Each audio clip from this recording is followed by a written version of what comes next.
Awesome. Thank you, Sheena. All right. Okay. Hello, everyone. Thank you all so much for showing up today. Many of you know we've been having this call practically every Friday at this time, and over the last 3.5 years, actually, since the start of COVID. And over the last few years, through this call, we've met so many amazing, now lifelong business partners, colleagues, friends. And I've said it many times before on our calls that, I feel like we have so many smart people and resources in our network, in this room, and that come on this call.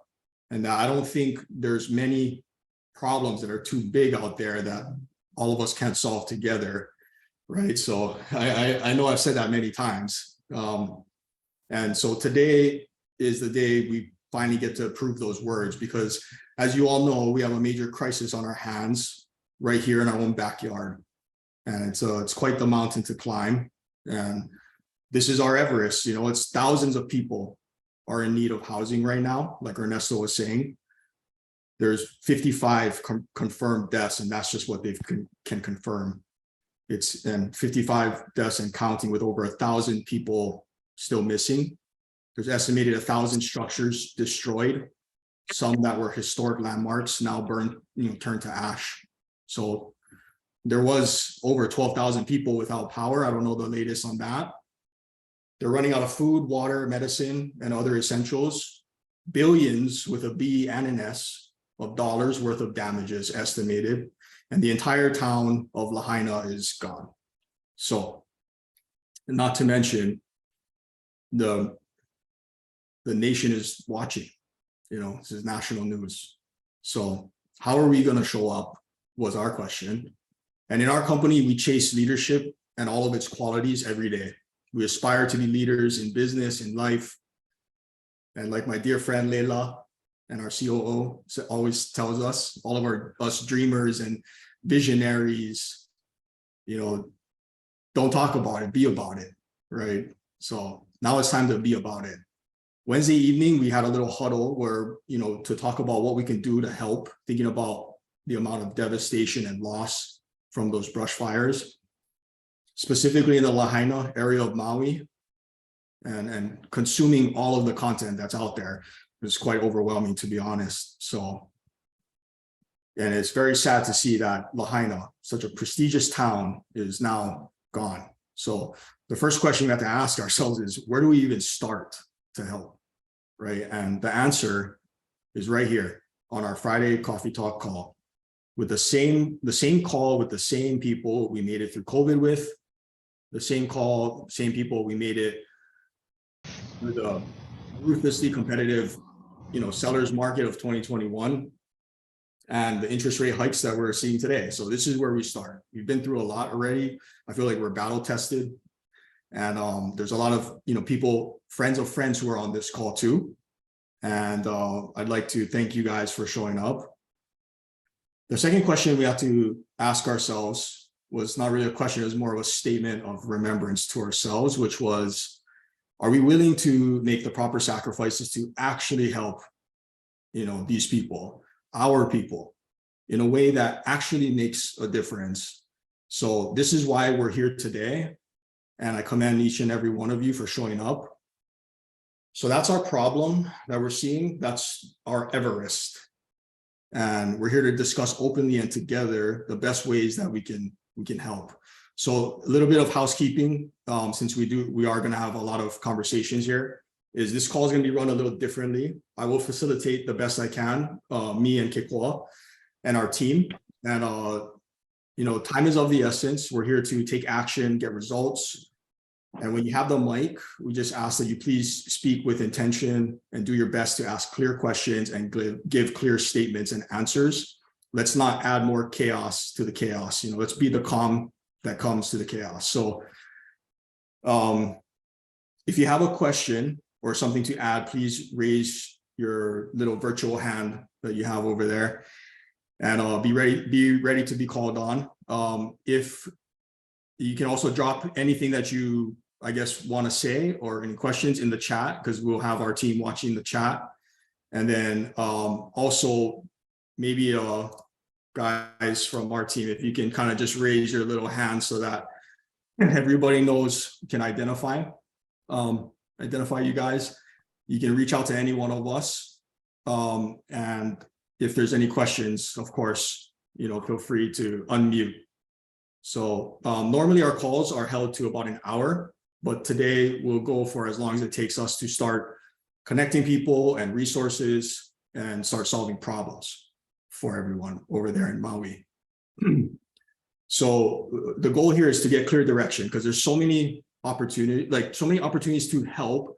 And I think, sometimes you can get lost in it, and it's already happening. There's scams out there, so let's be organized in how we present what we're working on. And let's see if there's anyone in the room that can help. Okay, so first off, I wanted to pass the mic over to our very own, my brother, Alex, who has a superpower of building relationships and just being him. And many of us are on this call because of him. And he's been nonstop working about 24 hours, just on the phone, calling, everybody to see if he can put any pieces together. And he has. So Alex, you want to share a little bit of what you have, and then also introduce anybody who is in the room with what you have guys. to discuss. First off, thank you for everyone that took the time to join us on this call. I think this is an opportunity and a moment for us to come together, not just today, but for the foreseeable future, to gather our minds, our tools, our resources, our capabilities to really help our own community, from the immediate needs to the rebuild to anything that comes up in the process, and then anything that we can't figure out, we get to bring to this room and collectively come together to use our minds to figure out a better solution. I just want to say thank you for everyone taking the time out of their day to be here, and giving us your time and also your resources and your energy. We're gonna have some good people on the call today. I have Bruce Travis, who's an agent, who is bringing on two of his clients, who is Vernon Lindsay. Vernon, if you're on, if you would raise your hand. And also Mike Salisbury. These guys are, one's a big landowner, Vernon's a landowner, and he's already willing to put up 4-acre piece of property for temporary housing, for short-term housing. And then Mike is a developer, and Mike also has worked with the expandable tiny homes. And so he's seeing how many we can get a month to get over here, so we can start putting those up.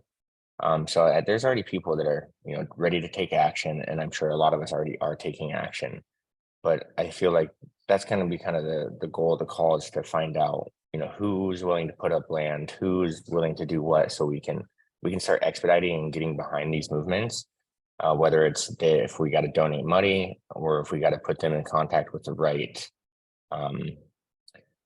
House representative or city council member to help receive government funding to expedite this process. But I think everyone here is going to have some good ideas. So really looking forward to that. And thank you. I think a few people have some questions. Well, let me, I wanted to call on Zasha, to anybody that's in Maui now, if they have any latest of what's going on. Let's gather information first, and then we can kind of filter through. Zasha, or is T on? Jeremy. Aloha, everybody. Yeah, there's a few of us from Maui here, but I really just wanted to reiterate that we're all kind of working for the same purpose. We just had a call yesterday with Jen, a few county officials, a few people from the Red Cross, from the Army Reserves. We're looking to do the same things, right? So finding out who is planning what, so that we could all work together. So we were thinking initially of Harmony is on this call as well. She's one of my fund partners, but they had already talked to a church who was willing to allocate land for the tiny homes, because during COVID, they actually have these, what do you call them? They have these pallet homes already, like 60 of them or something, and then they have 200 more that they're looking to purchase completely off grid that can be used as temporary shelter. So if we all allocate our resources towards, kind of one thing, or maybe several different things to help the community overall, instead of just like specific things, I think that's where my mind is headed. But we also came up with a great idea that if we're able to get power and water working in Lahaina and able to get like, emergency permits to clear the land, then we could put these tiny homes or whatever on top of those people's land, so they won't even be displaced, right? They'll still have something to be able to go back home to. And so that was another thought that we had as well. Instead of displacing them, putting them somewhere else on these big pieces of land somewhere, it's like they would be able to go home. It wouldn't be the same, but that was our thinking. Jen's on this call too. She mentioned that those pallet homes could be put up in a week.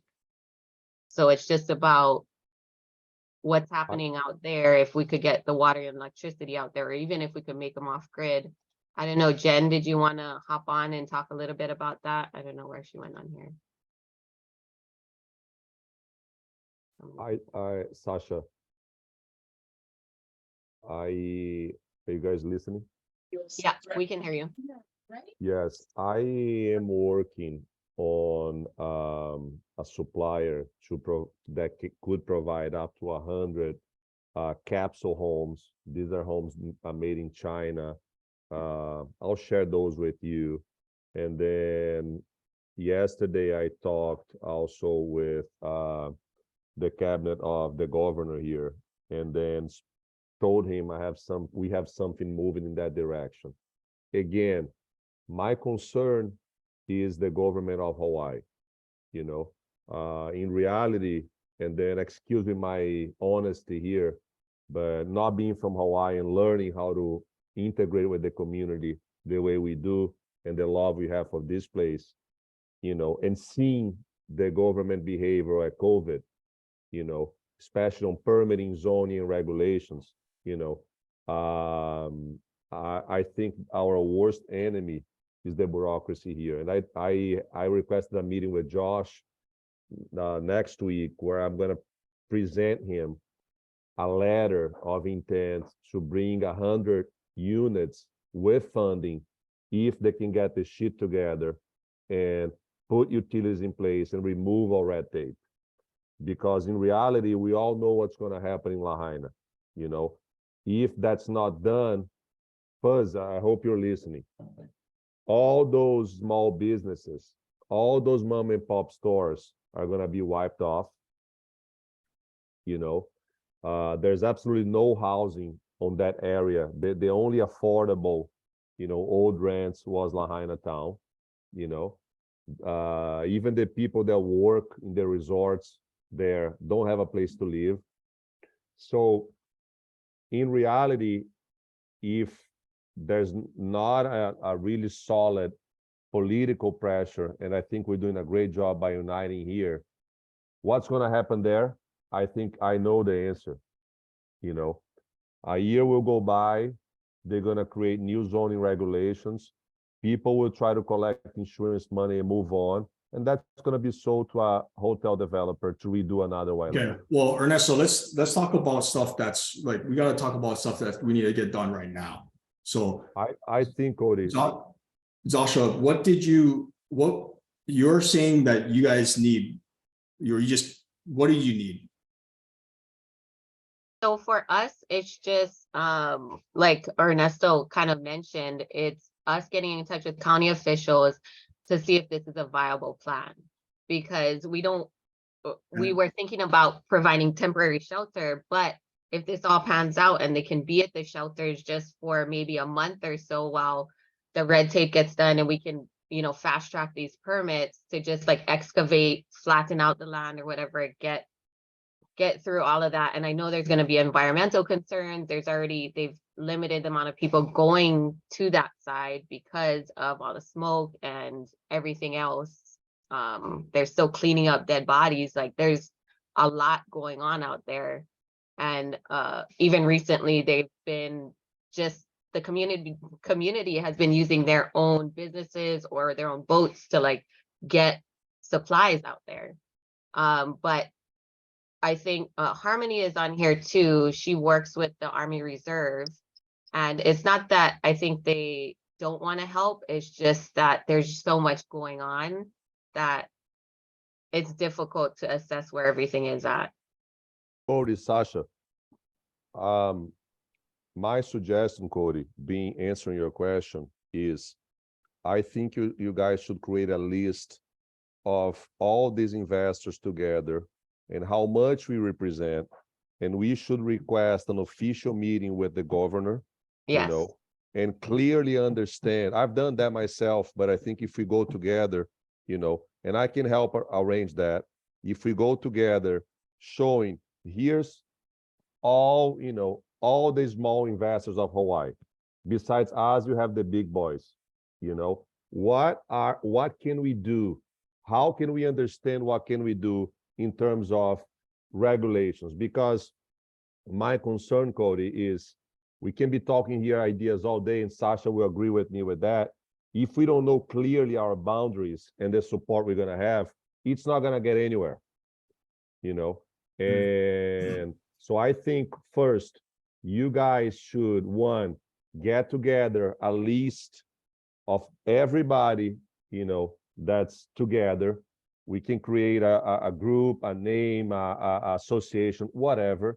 And we should go talk to the government to understand our boundaries. Then we can think about solutions, you know, because if we don't play that way, we're going to be spinning wheels and won't get anywhere. That's my honest opinion.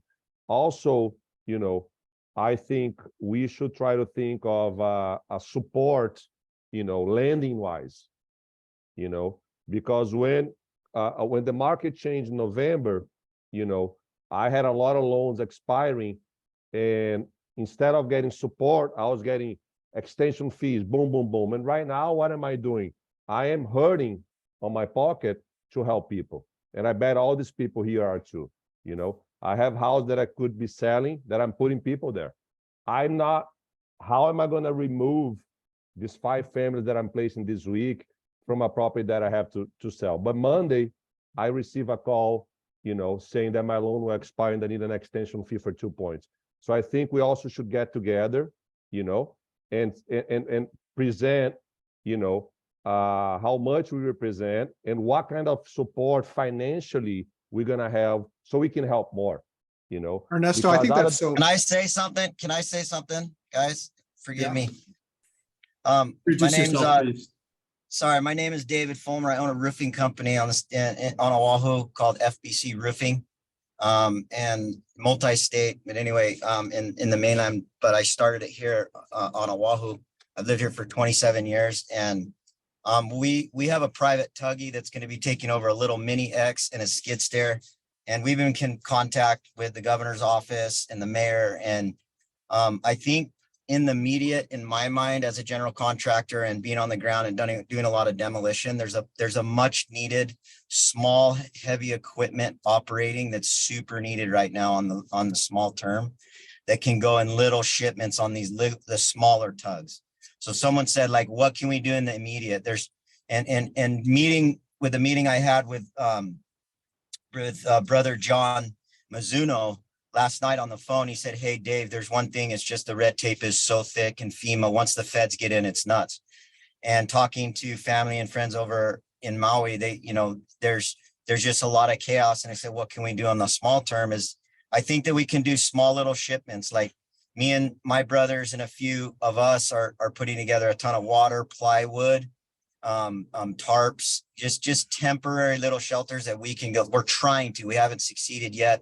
I'm trying to secure a mini tug that can get us there in like small little increments. So it's not this big wave of, or put this big target on our back. And he said, look, if you can get in little increments, people who can get over there and just kind of start the process. I'm not the big logistical genius. I don't know how you guys are going to figure that all out and put that, but on the micro level, what we're doing at FBC is I'm getting 2 skid steers and I'm trying to get 2 mini X's. Those are machines we personally own, so we can take them over there, and dump trailers and little dump trucks, and they're smaller. They can go on a smaller tug. We don't have to deal with Matson or all these other shipping companies. I can go to a private little, privateer and say, here's a couple $1,000. I need to go over to Maui. Boom, boom, boom, and get over there and just slowly start on the outskirts to work our way into ground zero, because there's so many people, there's so much focus and gnarly kind of commotion on the inside, where I think if we could band together as small businesses and say, okay, who in our community and sphere of influence has a skid steer? We start there. Who has a mini X? Because that, the equipment over there is done. It's gone. It's Maui. I mean, I go over there and work. It's like, Probably it's need to hard to bring get fuel too. and fuel, totes of like little diesel amounts. I mean, many hands make things lighter. And if we could do these in smaller little micro maneuvers, then I think that we can kind of bypass and not make this big scene. Because you make a big scene, dude, the feds are going to come in, shut you down. They're going to have greens and guns. It ain't happening. This is something we haven't seen in 50 years. All of us, none of us have seen something this heavy. Our prayers and thoughts are out for all his, friends and family, and it's busting everybody up. But on a micro level, that's what we're doing. You guys, any one of you can contact our office. Just put FBC in Google and you can call us and ask for me. My name's Dave Fulmer, and I'm willing to help in any way. But we have a tuggy ready to move us and our small amount of equipment that I can fit, all the water supplies that I'm going to buy out Home Depot. We're trying to buy out a few generators and just like the various small necessities over the next 2 weeks. And that is where I think anyone said, what can we do now? I think in my mind, I'm thinking who can get someone with a little skid steer to go and help these families on the outside as we work into the epicenter of what's going on. Because the feds are at ground zero. We are not getting in there. That's my And I opinion. think one Sorry. thing to point out too, that you mentioned is they do need generators. They do need cots, tents. I don't know if Annabelle and Tay, you guys can chime in, because we're all here on the ground. I was there yesterday. My husband was there last night till the morning time. We don't need, they said, hold off on the people wanting to fly over and help, because we barely have resources for the people already here. When the time comes and things are a little bit more organized, we can then, have more volunteers come. But right now, I think the immediate needs are like somebody had said, the baby wipes, the feminine products, the cots, the tents. Just So things that people need. Faber, the church that we have right now is they're putting together all those little relief packages. And I Gas think these tanks, people on definitely. the smaller little like tugboats that are taking these little dump trucks and these little increments, if we can get together with these little care packagers of like blankets and feminine supplies and all these little things like water, sleeping bags, cots, those can be, what's cool is with Matson, they have all these rules, but these smaller tuggies, we can jam pack these dump trucks and these little equipments. And then going over, like you said, it's not a lot of people. There's a plenty of people on Maui that can help each other. Right now is not the time to bring in an army. We need little like machinery drivers, people who know how to drive a heavy equipment, someone who knows how to drive a machine. And those guys can take the machines and all these resources and supplies that we organize here on Oahu, and we can we'll take bring it over. our own food with And us. we'll bring our food with us. So anybody going to Maui has to bring, their goal is to bring 30-day supply for them to not take away from the resources on the ground. Dave, I don't have any of those equipments, but I want to help. I have one of my guys that can be at your disposal next week in Maui. I'll try to Google your number unless you want to share here. Okay, so And yeah, I'll share it with you guys. My number is 808-232. Put it in the chat, Dave. Can you put it in I the don't know chat? how to do that. Just Okay. text it. It's in the chat. I don't know. 232 7007. 7007. Okay. you. Corey? I'll send you a text, Dave, and then I wanna send some cash for this venture that you're doing, and then I'll send you a text later today and see how we operate that. And I'll also have a guy that can be full-time next week in Maui helping. He doesn't know how to drive anything, but he's a good helper, and I'll send him to be your team. Right on. And then pallets like Costco guys, like donations, like are huge. Like we can buy things at Costco that they don't have there. And and pallets. That's then these little tuggies and skid steers, like our skid steers have little forks. So someone can deliver from Costco straight to the dock, and I can lift with a skid steer and drop everything right there. We put it on the tuggy and take it straight over, and have to get involved with the feds and all this stuff, but it's got to be a little bit more on this micro level. And I think if someone should really reach out to all the small tugboats and mini privateer ferries, people who are privateers and kind of go under the radar and kind of just get there in the next 72, 48 or into next week. We're looking at going middle of next week, and we're putting together stuff over the weekend. I have, my team and people in my office that are putting together supplies to go. But we can only max out and do what we can do. But if everyone sends a blast email, whoever knows a contractor on this call can contact their general contractor, say, is anyone have a skid steer that would be willing to ship it over with one operator? If they don't have an operator, I got tons of boys over in Maui that know how to ride machines, but then it comes to a liability. So like with me, I can't do that liability. So I'm going to take me and my brother, we both can operate our own machines. So Well, we just reach out. Mike Salisbury on this call is a contractor. He has a lot of equipment. And my husband is a plumbing contractor. We have a lot of contacts. We have a lot of these machines here. It's just getting to Lahaina or getting some kind of organization behind what we're trying to do. Construction industry of Maui, Sasha, is trying to get donated materials from HPM locally and trying to get equipment. Basically, we need to have an equipment list and operators. Valley All Enterprises has skid steers, trailers, excavators, and operators. Like, we're ready. We're there. We just needed to get access. And I think we've got that access here pretty quick. Let's get things organized. But we've got to get things organized of where we're going, what we're doing. And let's try to untangle some of the chaos. Does anybody has there been a champion established? Not FEMA, but anybody else? Is CIM taking the lead? Maui United Way? Who's stepping up, making a list of who's got resources and what the needs are and starting to match them up? Anybody? Oh, somebody shared a file. Is that the file? I think, sorry, this is Harmony. I think that's the issue, is we have a lot of lists. As Zasha says, I was contracted with the Hawaii Army National Guard for many years, and I now volunteer. I have siblings who are all in first responder positions there, and everybody's making these lists and making these big plans, which is amazing. And it's so overwhelmingly awesome to see so many people want to come out and help. But when you have so many entities doing these lists and you don't have it working together hand in hand, it becomes chaos, which is what we're seeing. We're here, we're investors, we know how to be creative. It's getting in front of the right people. And even if we bring in the machinery now to start clearing things, what are you going to clear? You're still with that ground zero being worked through. I mean, I have my family where they're walking the ground. It is devastating for them to have to walk in there every day to go and clear this, and then be criticized when they're walking out to go home, trying to hold their heads up for the people there. And this is their home too. And they're being criticized for not letting people in. And it's the safety, it's the respect of the people who've lost everything there, who are still there trying to get cleared out. And I think we have to get on the same page with some of these organizations. I'm not saying FEMA, I'm not saying you have to go through one, but it's getting in front of multiple of them, getting them on a call like this, start getting the heads of these departments in these calls to try to work as one, to work through these lists. Because like you said, we all know how the government works, but it doesn't matter sometimes what the state says if the county wants to do something different. We've all seen that.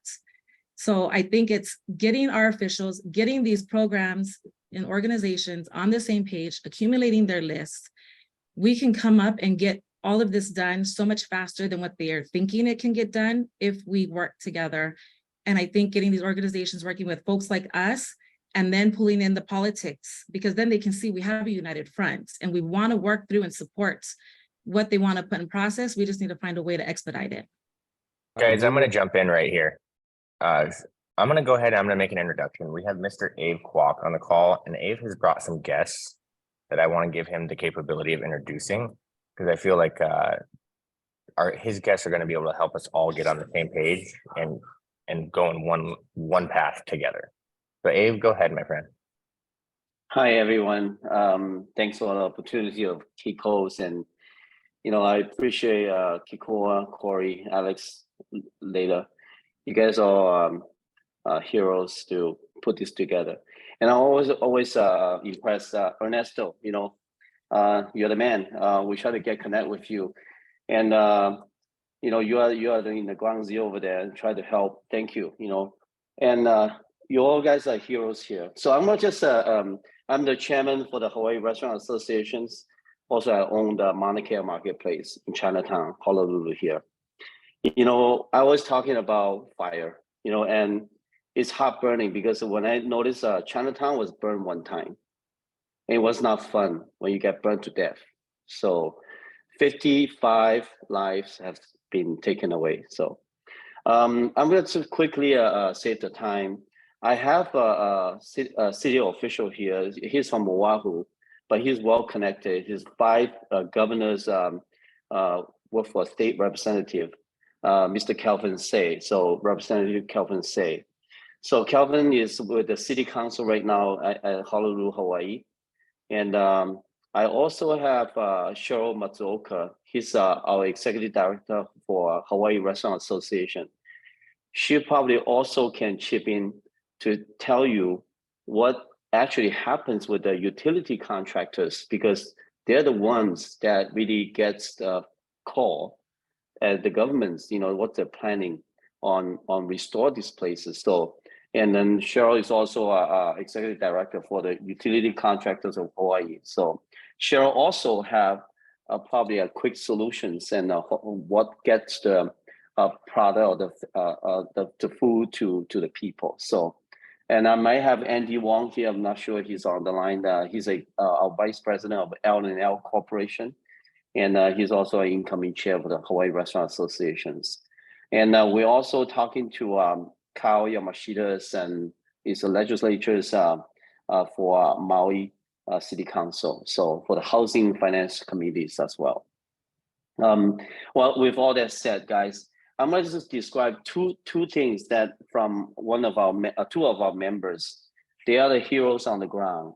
So one of them is Tamara. He has a Front Street pineapple stores, but it's burnt. So he in southern about 2 days ago, she texted to us and said, "I'm alive. I just hiked up to a steep road for half a bar of a service. We need food. So many people waiting for. I was cooking tons of burgers yesterday, and I hand out there, but there's so many people needing it." I also have another members, Hovia. He owns 4 restaurants, but one of the restaurants at the Front Street also get burned down. So, and one of the issues that they have besides the food, he said, I drove from Paia from the Front Street back yesterday. Our team of owners and chefs drop off supplies, secures, and alcohols of alcohol, took our perishable food out of the donating it, secured our cash and our safe, locked down the best as possible as we can from the looters. So it is chaos here and very unorganized, and we're doing whatever we can. Our next goal is to start building the tiny homes on the private road to help as much as we can to get all the peoples in there. So with that said, guys, and I think we really need a couple of things really urgent, food, water, and probably potentially shelter. So, and on the Hawaii Restaurant Association side, we are coordinating quite a bit of effort with the government people and with the people in Maui, try to get the fastest solutions. So Cheryl, are you on the line? Then maybe Cheryl, if you can share some of your thoughts. Hey everyone. Hey Corey, it's Mama Cheryl. Hi, Mama Cheryl. How are you guys? Everybody here is amazing. Thank you so much. Sasha, I don't think we ever met. What part of Maui are you on? I'm in Pukalani. Pukalani, got it. Okay. Mhm. So what it is Ernesto, do you remember meeting me with Siobhan? Yes, I do. Hey, Ernesto. Good to see you again. Good to see you again too. As Abe said, I am the executive director of the National Utility Contractors Association. I also sit on the Public Utility Commission, the advisory committee. So I have spoken to every Utility distributor, Hawaii Gas. Abe, I copied you in. Yes. Abe, I copied you in with the Hawaii Gas. The vice president of Hawaii Gas is saying to let him know what we need. I've spoken to Hawaiian Wonderful. Telecom, Spectrum, all of the utilities. And you're right, Sasha, 110%. Right now, it's chaos.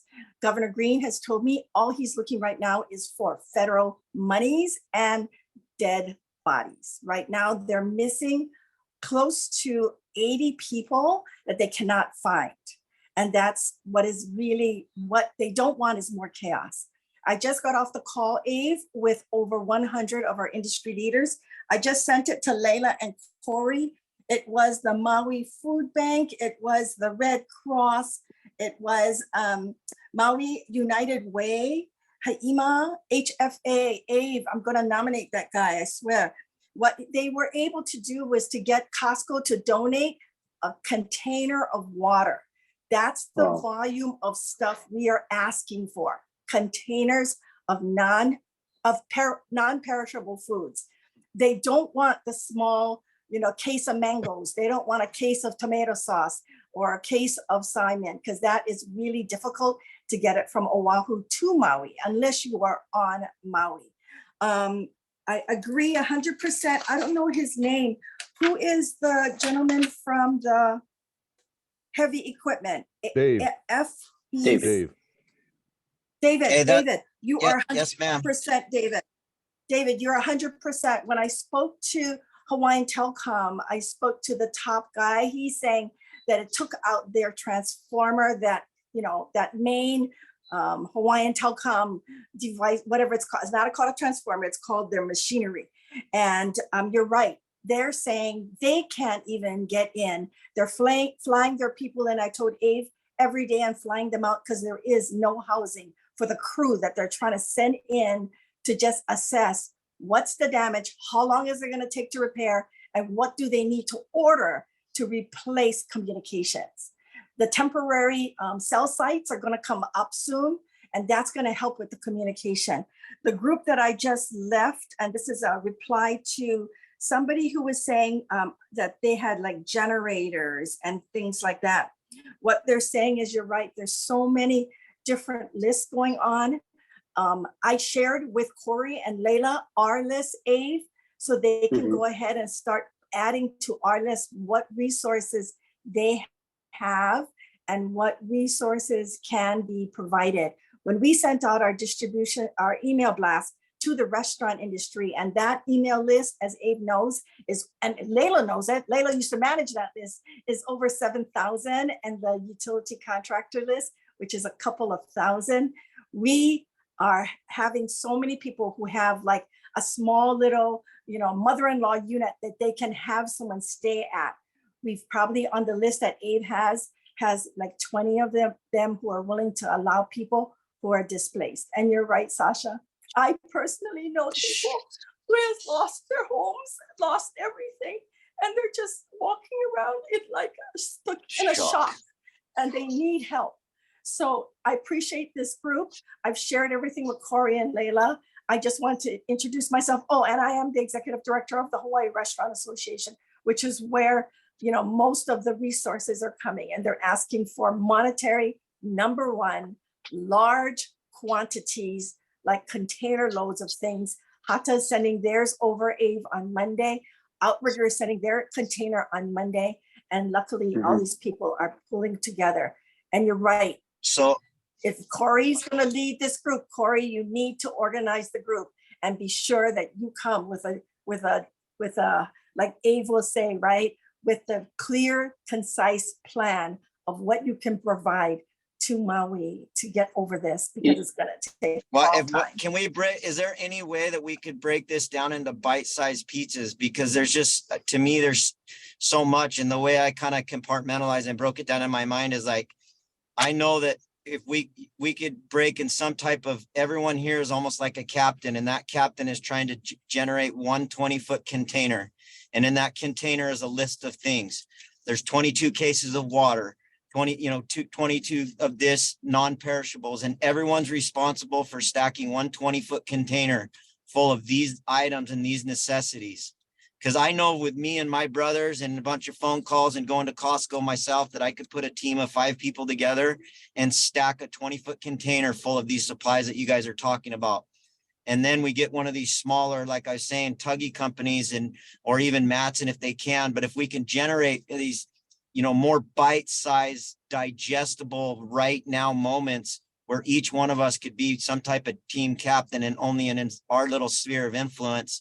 I don't want it to be super chaotic, but if we could come up with like a real, shotgun list, like you said, perishable kits, hygiene kits, and each 20-foot container, if someone on this call is really good at square footage and cubic inches of a container, they can come up and say, okay, for a family of 5, right, on the outskirts of this disaster, if I had to plop a 20-foot container right there, boom, and inside that container was enough for 6 shelters. There's 22 sheets of plywood, this many plyboards, this many tarps, this many water. And it's almost like its own little care package for that area. And then we can move that in. I'm just spitballing because that's kind of like what we're doing right now. We're just trying to put our own, what I can grab right now and go and help in a way. And that way, when it gets there, we don't, like you're saying, you don't need a lot of bodies, but one more container shows up and they say, okay, what's in it? Here's the list on the door of what's there.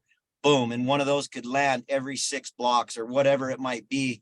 And that the community themselves and the men and women and people suffering over there will instantly know what to do when their eyes open those doors.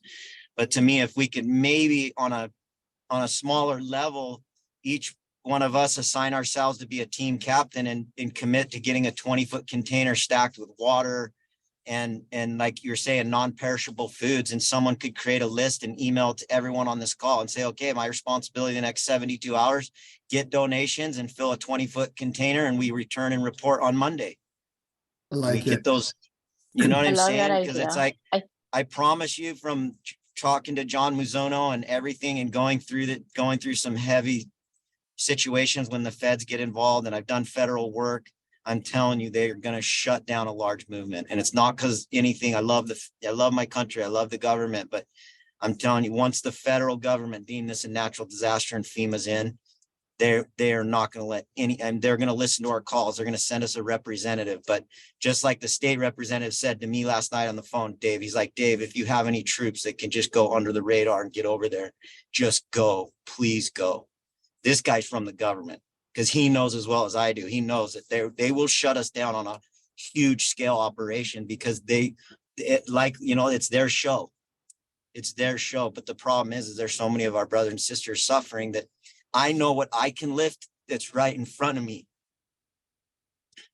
I can lift one 20 container myself with my family. I can stack that with my friends and family. And I know each one of you can. Yeah. So I that's think my that idea. if we can split up the members of this call maybe into 3 separate groups, people who are interested in helping in the immediate, people who have interest in helping in a mid-level, mid-term Yeah, that plan, way and then a they can get a long-term head start. plan. I So like like that idea. Ernesto, you're probably Yes, like a long-term plan. well, the Short last term too, though, working 3 with Dave. days, I You hear know, you. I hear you, Dave, and I'm with you. I'll call you and send you, and I'll support your container today. At the end of the day, guys, we have to write checks.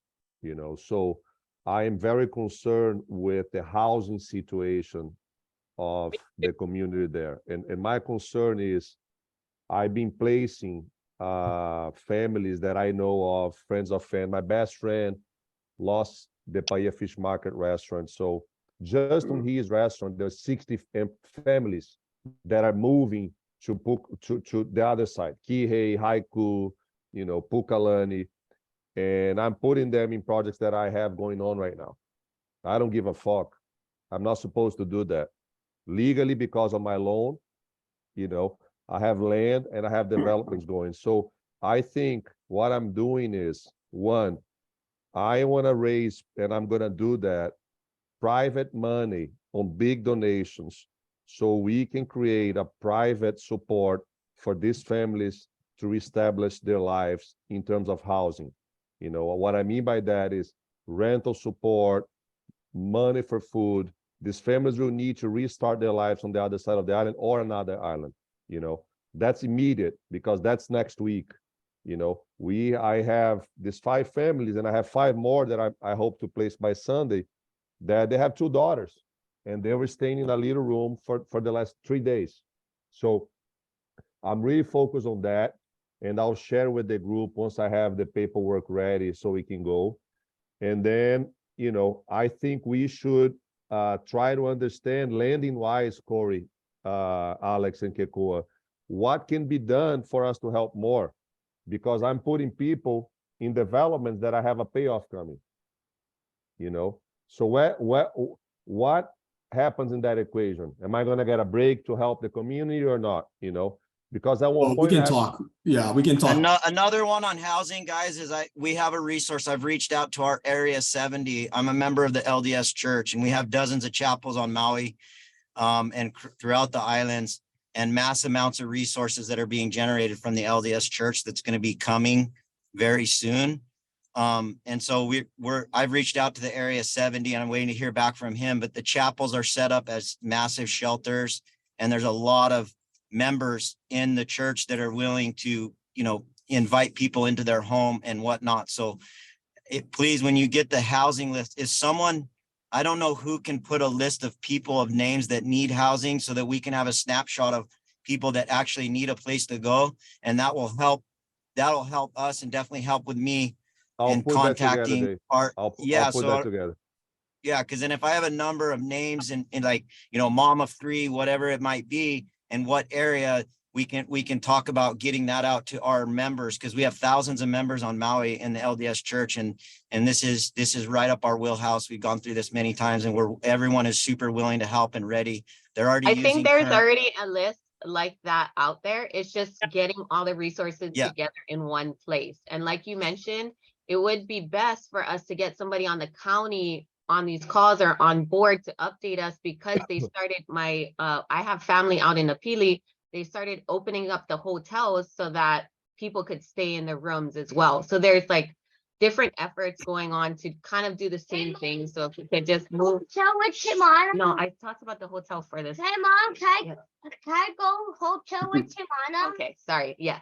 So they already started in those efforts to provide this temporary housing. So how can, like, we all need the same information so we can move forward and do the best and not try to put too much extra effort into all this other things when the county is already having things in place. This is already, I feel, is getting very, very confusing. Okay, so first of all, like we've had people with their hands up, you know, and I want to be respectful to them, and they're in Maui. Okay, so let's give them a chance. Like, this was such great conversation. And Ernesto, thank you for, you know, working with Dave. Dave, thank you. Cheryl, Dave.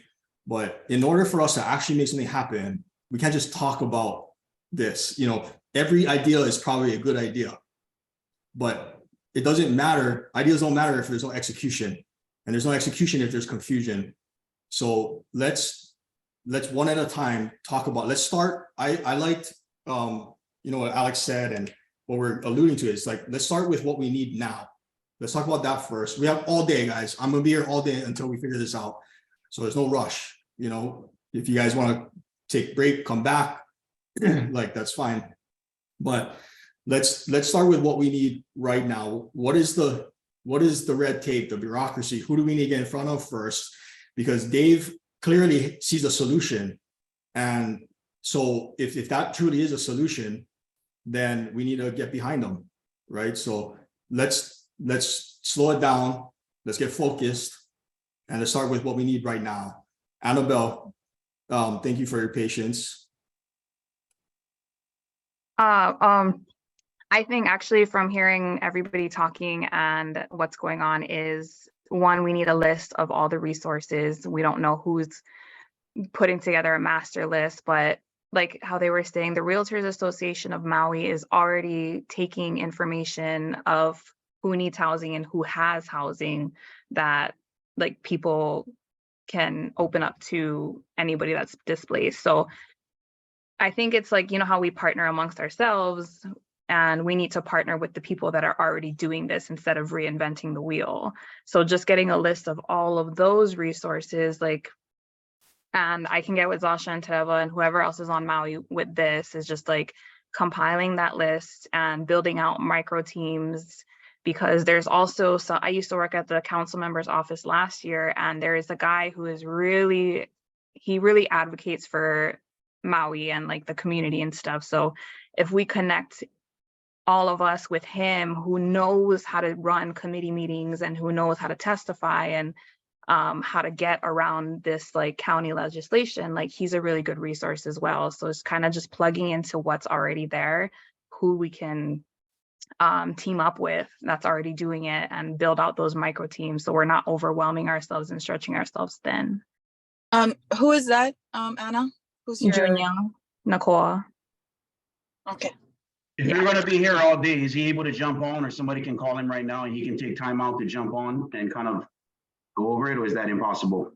Yeah, let's call him. I'll do that. And then he's with Core Real Estate Development. So he's trying to get material and products from Florida and get these families a house without all the extra buffer and fluff. So like just the cost of the material, he wants local families to stay in. And that's one of the major things that are viraling right now on social media is, yeah, long-term, like how Ernesto said, they don't want locals to sell their land, and sometimes they won't have a choice because they need the money. So how can we solve that issue long-term too?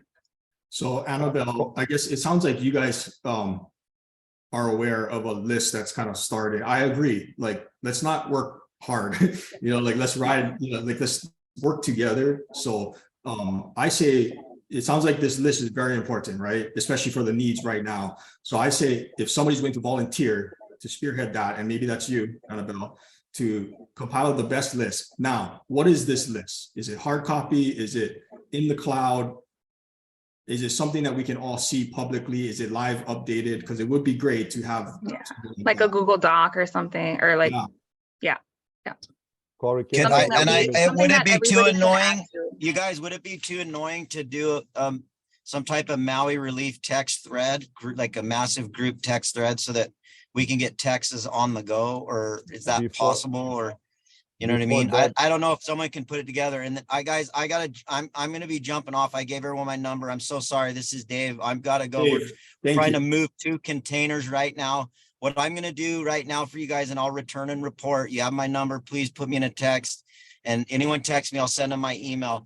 We're gonna go fill 2 40-footers right now. I'm gonna tell you, I'm gonna try to get the cubic inches and everything just for the meantime, and we'll get in line with everybody else. We're gonna go. We have 2 empty containers right now. We have our team of about 10 people that are organizing, like Costco water, all the essentials you guys have just talked about. I'll return and report and see. I'm gonna just cowboy it right now. I'm not saying we have to do it this way, but I'm just gonna cowboy it and try to get 2 containers, my mini X, a mini X and a mini skid steer, and 2 operators, and just try to get it to Maui right now on the slow term, nothing big, giant operation, and just I'll return and report and see, what luck we have in moving that. And then I'll get in line and lift wherever you guys need us to lift here at, with our family. But in the meantime, we're going to go at least start feeling those just in my immediate sphere of influence with the people around me right now. And then if you guys need anything, reach out to me and we'll jump on another call, or we'll come back to this one if it's still moving in the next hour or so, or 2 hours. Okay. Thank you, Dave. Go get them, bro. Thank you. I'll call you and I'm sending you a check today. And Corey, sorry to interrupt because I have to leave too. I'll try to go to Maui tonight. I'll just like to leave 2 comments before I leave. I am very focused and I'm ready to be on the call and update the group by next Friday.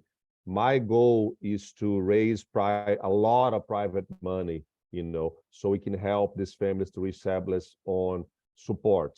That's what I'm already doing, but my limit alone is small. So what I'm doing is I hired the best tax attorney that I know, Jonathan Allen out of San Diego. She's putting together the foundation in speed time. That foundation already spoke with the government of Hawaii, will be expedited. And I'll have a structure to have big write-offs. And Yuri and I already made a list. I think we're gonna raise easy $1 million to help these people. And my goal is to create a board, which I want to invite some people here so we can select and create a protocol on how to release those funds. So that's what I'm gonna try to do, you know. Also, Cody, and I'm not trying to put you on the spot by any means, but reality is I have a lot of developments in Maui, you know, that right now I'm doing what I'm not supposed to do legally, you know. I have construction going on. I'm not supposed to have tenants, and I'm putting people there because I cannot receive a call from a family saying they don't have a place to stay while I have a house empty, you know. So I need to deal with that situation soon, you know. And at one point, you know, you know the drill on this business. You know, we all have hard money loans. It costs us a lot of money, and I have these families there. So we gotta think of a way. This is a national crisis. Everybody is looking to this. So I would like to hear some light from you guys, from Templeville, from the lenders, saying, "Hey guys, we're gonna do this if you're gonna use this house to help people." You know, because right now I'm seizing construction and renovations in 5 projects, and I'm putting people there. You know, and I'm bringing food for that people. So I gotta go. I really want to be focused. Dave, I'll help you. I'll call you later. But I really want to be focused on 2 targets. I'm going to bring to the group here the foundation structure so we all can get together to meet and bring money and create the protocol. I'm putting that together with all of you. And also, Cody, you got my message on the projects that we have going on. Third, I think, Cody, you are a leader of this group, but in reality, we don't exist to the government. So we need to get together on paper and go sit down with the government and say, "Hey, buddy, here's who we are. We represent the true local, you know, investors. You know, we all live here. We all create jobs. We all came from nowhere, you know, but together we are big. So what can we do and have a force?" Because when I go talk to the government alone, or Sasha goes, or you go, or Dave goes, or Fuzz goes, we are tiny. We gotta use this opportunity to finally, under your leadership, to get together. I don't know what the name. Let's create an association, whatever. And then we can say, "Hey, together we invest $1 billion in Hawaii. You know, here's what we want. Here's what we want to talk about." And then we can get somewhere also in the deeper housing situations.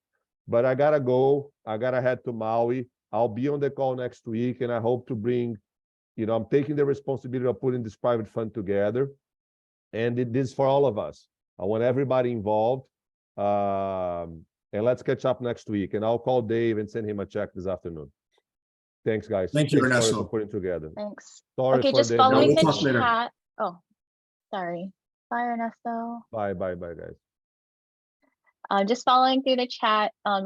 First thing, Aiden has created a contact sheet for everyone on the call, so we can get an idea of how everyone is willing and able to help. To help us kind of organize all of the members of this call, and to kind of give us a better idea of, you know, where we can start placing people to help. And then Annabelle mentioned that Nakua, it will be joining the call, so I'd love to hear from him. And also we have Calvin Say on the call, who may be able to give us some insight on the government level, if we can call on you. I see he unmuted. Okay, well, Calvin, can you Calvin, hear if us, you- Calvin? You might just need to turn up your volume.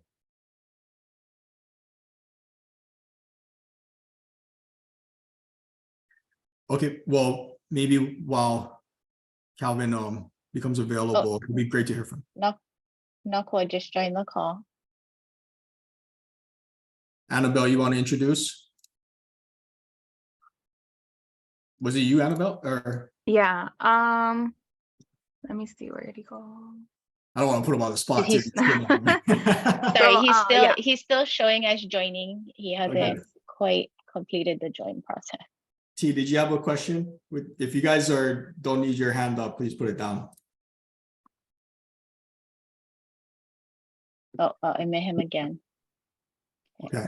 Well, I do want to call on our dear friend Jonathan Fujinaka, because obviously he's in the thick of it. He's in insurance. He does a lot of our property insurance for a lot of our loans and a lot of our investors. So thank you, John, for coming on. Can you share from the insurance side, like what is this looking like?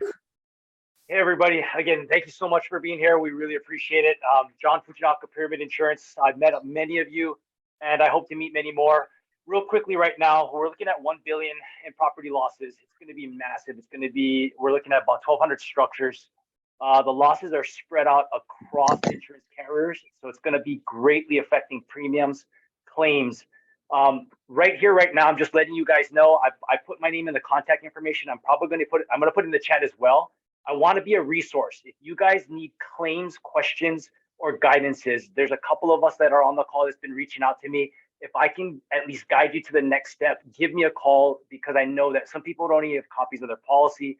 They don't know what questions to ask. I'm a resource. Abuse me. Send me an email, send me a text. I'll get back to you and at least guide you to that next step. Second of all is understanding what's happening next in the insurance market. So Ernesto actually brought up a good point, is he's doing things that he's not supposed to. Insurance carriers will be flexible within this. And if you have concerns, run it by your insurance professional. And again, run it by me. I'll try to answer your questions. I don't represent you, but I can at least point you in the right direction. Third of all, patience, patience, patience. It's going to be like the IRS, fast to take money, but slow to get things out. So there's going to be a lot of claims processes. The adjusters are not on the road right now. They can't even get into the properties to adjust the properties. So expecting to get payouts really quickly is going to be very difficult. So I have resources. I have some quick notes that we got answers from the carriers that I'd love to share. But again, I don't want to take up too much time. Last but not least is going to be a lot of scams. As prior mentioned, there's a lot of insurance scams that are going to be coming out. People are going to be reaching out saying, hey, we're so-and-so's family. We want your contact information so we can help payouts. Unless you're actually talking to your insurance agent or you're talking to your adjuster, don't give out any personal information or policy identifiers for your claims, because they're going to try and take that money, because that's big money right now. Again, there's $1 billion right now already earmarked. The mainland carriers, they already know it's going to be huge. So they're going to start setting up the investor background for that money. Once it touches the island, again, there's nothing you can do with it, because again, you're going to have to hire contractors, getting through the red tape that was originally mentioned about permitting and so forth. My understanding is Maui's a mess over Oahu right now in permitting phases. So there's a lot more red tape from my understanding. So again, it's going to get rough. Again, I'm a resource. Please feel free to just text me or email me. I'm going to put in the chat right now.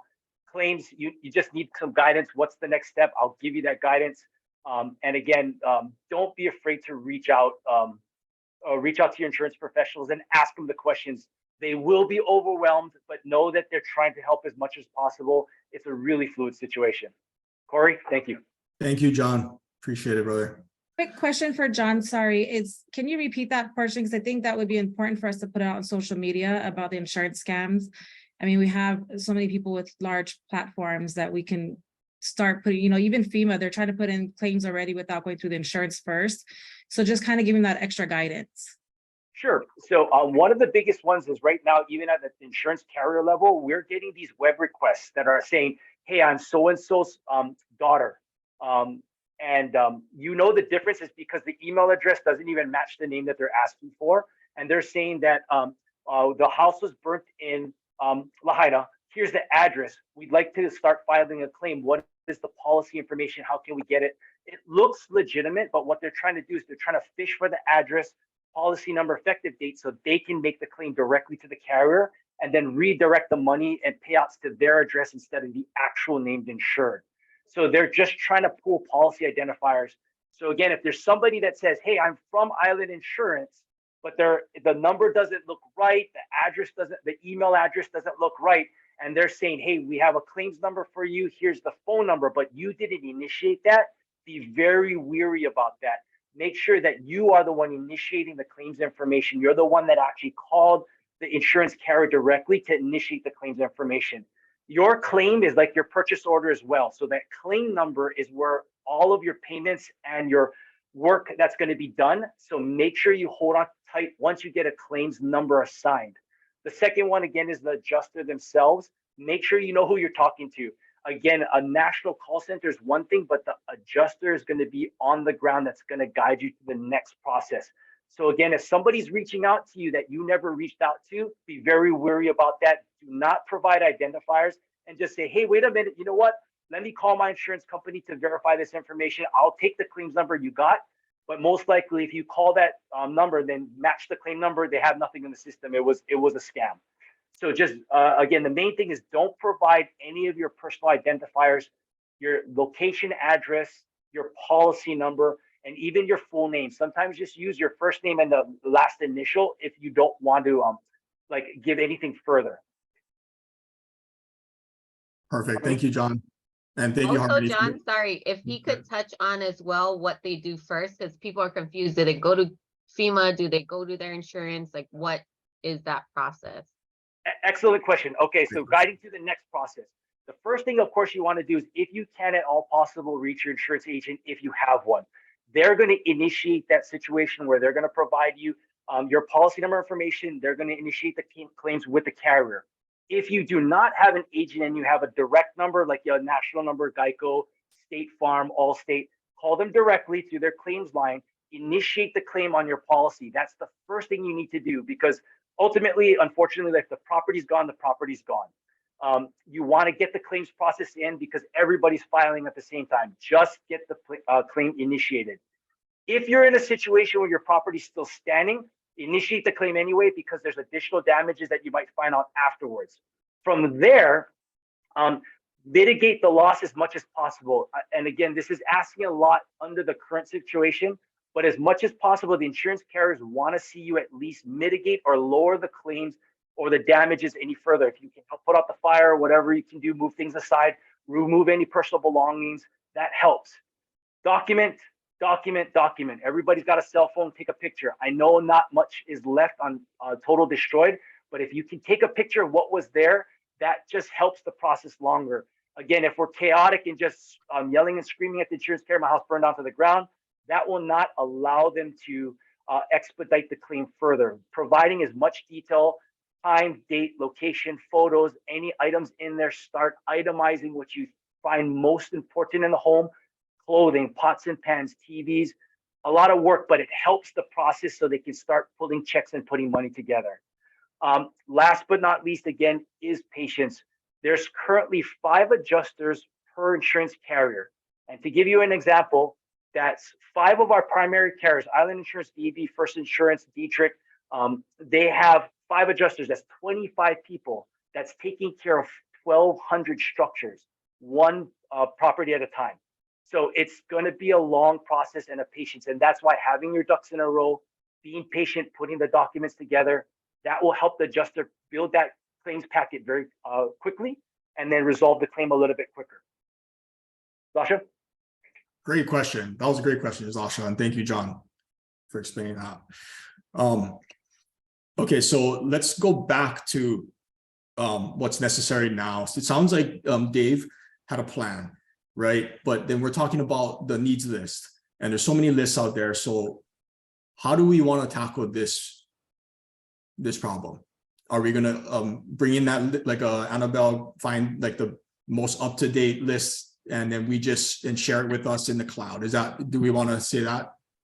Annabelle, can you do that for us? Yeah, I can start the list. Awesome.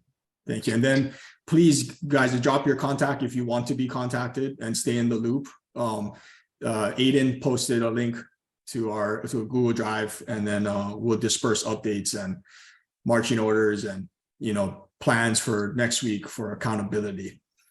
So thanks, Annabelle. And I think each site is different and each area needs different things. So I don't know in that Google Doc if we could keep track, because Joyce is going back out to Lahaina. Tereva is actually going to War Memorial, where the biggest shelter is. So they'll have like real-time updates as well. Perfect. Can we utilize the same Google spreadsheet where we can drop all these live, needs lists? Even if it is this contact one, make a different tab, just so that everyone's looking at one document instead of a million. Yeah, I That's agree. good. Okay. Great idea. So I'll create the tab on the bottom, and then if people can, if you want to add the links. And then we'll invite everybody wants to be, who puts their contact in the contacts list. Yeah. I wanted to mention something. This guy, Kainoa Horsage, I don't know how to say his last name, Horsajo, here on Maui. He is heading Maui Rapid Response. And he's done several of these like bigger organizations in the past, especially through COVID. And he's really good at gathering information, centralizing information, kind of becoming the hub and the go-to, like a one go-to. He is putting everything together right now, and it's taking him days because there is just an overwhelming amount of needs and just as much help.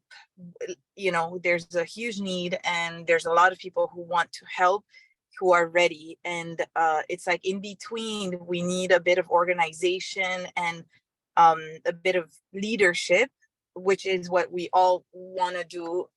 So anyway, I am going to try and get in touch with him for both the immediate needs and the longer term needs to see how we can maybe be a support of that. And if he even wants, us to be a part of it.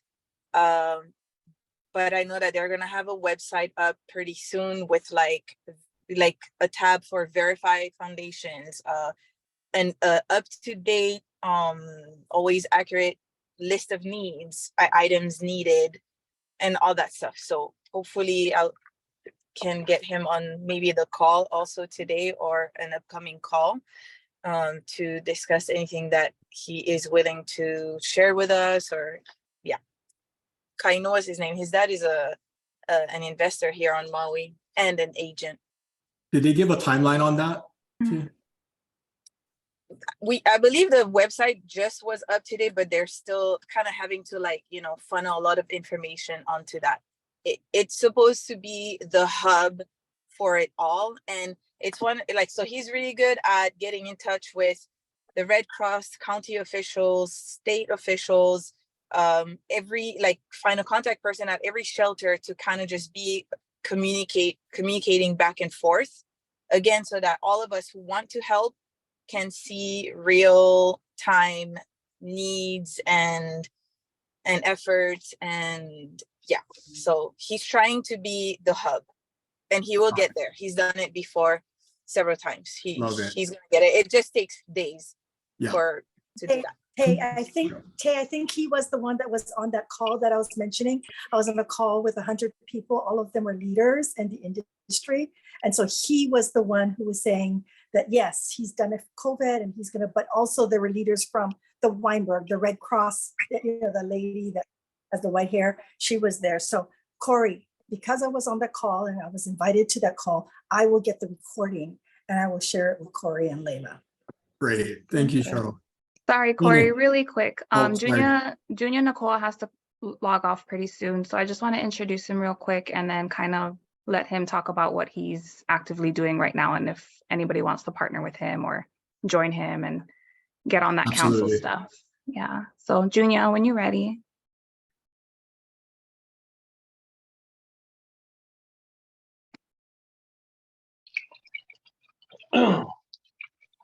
You guys can see me?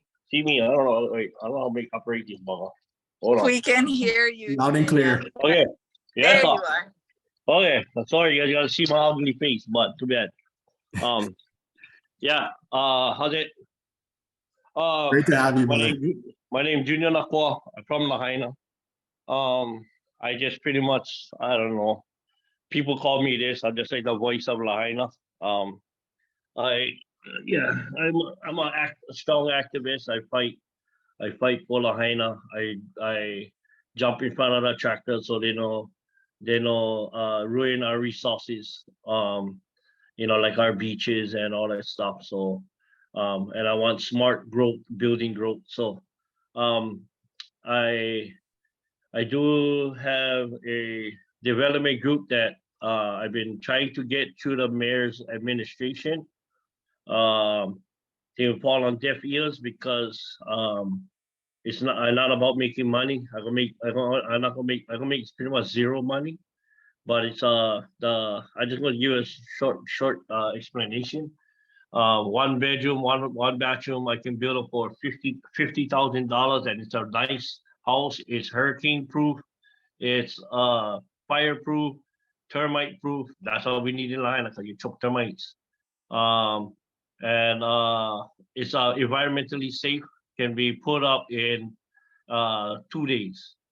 I've been trying to work with that. It's they use this product in Guam.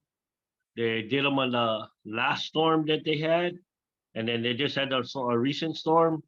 The homes that they built there was the only ones that withstood the storm, and they're right now they're producing 300 homes to send to Guam as I speak. So that's in the future, but I'm stuck here in Honolulu because I came here 2 weeks to handle some business, activist business, and then I got stuck here. But I'm coordinating 3 distribution sites that I've been doing for the past 3 days. The people I'm in touch with get some spotty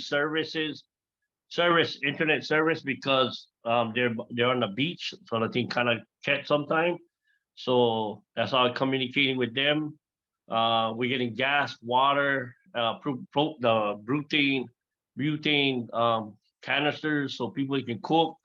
We're getting medicine product for people, ibuprofen and all that stuff. But we're also taking baby stuff. So we got a whole bunch of lists of stuff that we're going. I just got in touch with the mayor this morning. Me and him and talk in detail on what he's been doing. See, the community think that the administration not doing, but they're doing anything. But they took 11 trucks, but they took it to hubs, not knowing the people cannot get to the hubs because they don't want gas, they don't want access to get to there. So like everybody is, but especially us in Lahaina, we're learning. First time we're going through this, so we're gonna make mistakes. He told me, sorry, because I made a mistake. I thought, fuck it, you know what I mean? We're all gonna make mistakes, but we're gonna learn from them. We're gonna get better. And so me and him talked about it now, and then I talked about my product. He said, Junior, we're gonna have to use your product because the quickest and fastest way to get Lahaina back up. I know I heard earlier you guys said about 1,200 homes. Yes, it is about 1,200 homes. My brother works supervisor for the public works, so he's actually in the middle of everything. He called me up the past couple of nights crying because he go work. This guy is a big fucker. My brother is a big Hawaiian. He don't take shit from nobody. He talk, but he cried to me because he said, Hawaiian is fucking nuts. Get your ass home. Let's do this shit. So we busting our ass. We're getting shit done. I'm here in Honolulu. I'm going on a boat to take us straight to Kahana. So I don't need to go deal with no freaking nothing. I just can go straight go there. We're taking 8,000 pounds of supplies from all the things that I just listed. We're gonna reach there on Sunday morning. We're leaving tomorrow night at 10 o'clock at night, 7-hour boat trip. And then we're gonna go there, and then I'm gonna take care of my whole Lahaina. I hear all you guys' concerns about scammers and all these guys going through all these false insurance claims, and I fucking know that shit. Sorry for my swearing, but I'm just kind of passionate right now. But I know about that stuff, and that's why I put out my product and the prices of the home that I can build for people right now, so that people stay on their toes. So people like you guys, all you guys on this site can protect these people and get their money, so that I can go ahead and help them build. I get package homes. Okay, I can build homes right now to my design, but I don't want to design all these same houses for everybody. Because they're gonna look like one speaking spooky ass town. You know what I mean? I like everybody be able to build their character in their home, And with my product, we can design any kind, 2-story, 3-story, 5-story, one single family home, everything. So I want people to come up with their designs, and I'll design it, and we'll build it. But the hardest part is, like you guys know, is getting the shit from Florida to Maui, and that's the hardest part right now. And my supplier is taking care of Guam right now, so they're gonna be busy for the next month, which is kind of perfect. Not perfect, but give us time to get everybody settled. They're sending me materials, blank panels that I can cut and put in, to make. We're gonna make a small community hub that for the people can come back to Lahaina and at least get roof over their head. We're gonna build one big community center with kitchen so we can feed everybody. We're gonna build bathroom necessities, one for the girls, one for the boys. So then everybody can go home, take shower, rest, go ahead, and then get their asses up and go build the homes. And so that's stuff I've been working on. The distribution hubs is manning itself. My people are doing a great job. Maui is coming, Lahaina Strong is coming together. They're helping out each other. Get some stupid fuckers out there that is looting houses that is unattended. We got people to help clean that thing up to stop that shit from happening. So there's a lot happening as we speak.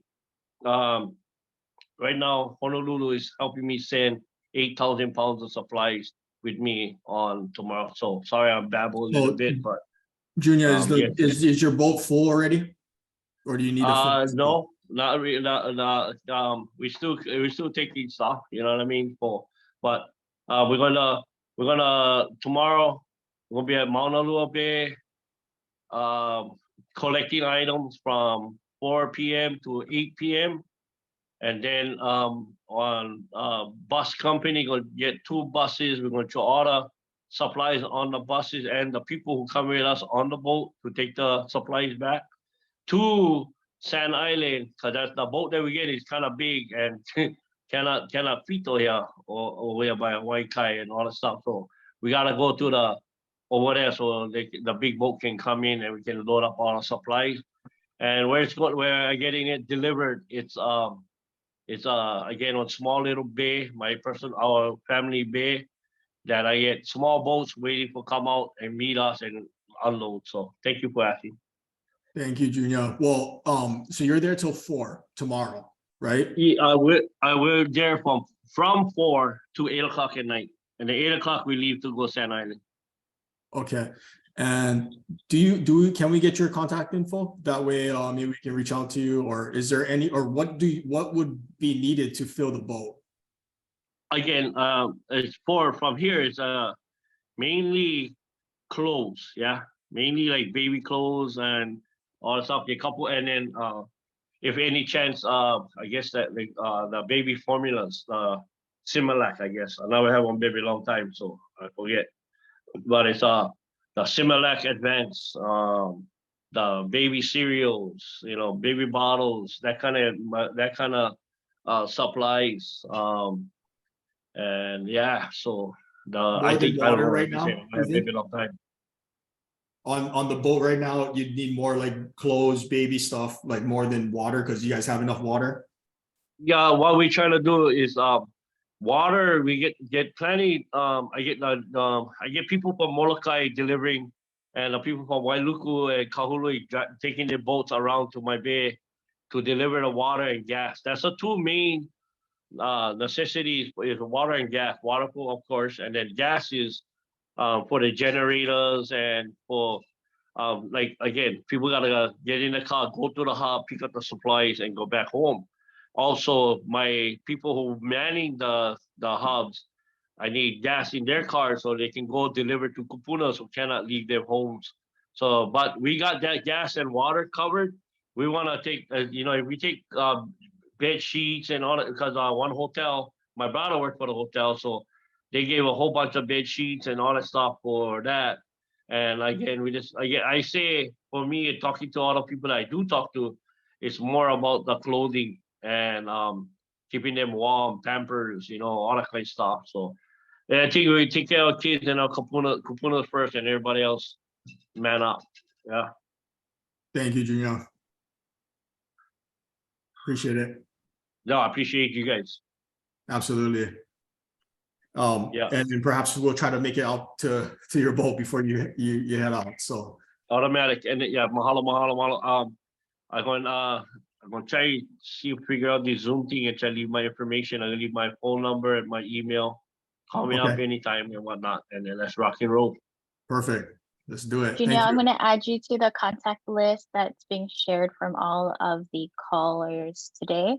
Yeah. So if you do receive calls from people, please don't be surprised. Yeah, good. And then I think I know that you mentioned about how to get through the bureaucracy in the Maui administration. I already had confirmation from the mayor. I talked to him a good hour, and he said, Junior, they're gonna stay out of our way, you know. And the product I have it can be pre-permitted to build. So we're ready for rock and roll. Perfect. Thank you. Keone, you had your hand up earlier. How's it, brother? Yes, sir. So since Junior was talking about the plans, do you have, I think Tay might have asked it, I just want to follow up. Do you have the bandwidth? The manpower to basically build out all of these? You need people as far as on the Well, construction side to build out these? Again, right now, again, this I get plenty of volunteers. So again, what the product I'm bringing in is at cost. You know, of course, I want to go start one business. I have to make living money so I can buy my 30-pack Budweiser once in a while. But I eliminated my profit margin. I eliminated my salary, my team salary on Maui. Over there on Maui. And all the prices, I'm going to try and share. No I'm going to worries. try and share I the will prices. definitely call you. I'll call you, Uncle, and we go Yep. talk this offline. I would love to hear that. You know, we can kind of mastermind about that. Yeah, I'll send you the cost. I'll send you the cost of just the product itself and get it in here tomorrow. Copy that. Yeah. Corey, my Yeah. question was to follow up because there's so many ideas flying around. If we just stick with Dave's suggestion as far as the guerrilla style about doing the containers, I guess if we can get granular with that and trying to understand that just for the I guess that one suggestion, if we were to run with that, okay, cool. We all took up whether we're gonna build teams and we're all gonna take a container or everybody's gonna take a container each. I guess I would go like, if we can start building out like almost like a checklist on like, cool, where do we get the container from? Who are we talking to? How much is the container cost? And then it's like now the list that we're building out, like perfect. Everybody will take the list and we'll fill up that whole thing. We do all of these things. Now what? We filled it up. What are we doing with the container? Where does it go? Who's gonna meet us over there? Where do we even get it out to? So I know we talked about little tugboats, blah, blah. Is that all gonna be Dave or that's the coordination part? So maybe we can build this thing out, not just the list as far as supplies, but this action plan that we're talking about. Yeah, love it. Okay, clarity. Thank you, Keone. So I agree. I think we should break this up into what's needed like right now, which is what we're talking about, right? We'll have time to talk about the future and how to build back and put people in houses. But right now I'm talking about like food, water, necessities, right? Yes. Like urgent. So, and I think Dave, I mean, it sounds like he's in the thick of it, you know, going back and forth. So why I think we should listen to him and back him up. If he's already blazing a trail, let's come with support behind them. The hard part is, I mean, I love what Uncle Junior is saying though. Like Uncle is saying that Mayor said that you're gonna stay out of the way. So we can basically float under the radar from what I gathered, right? So we can do all our things on our end and it'll be going to the people, to the community without so much red tape on this here and now if we act now, right? yeah.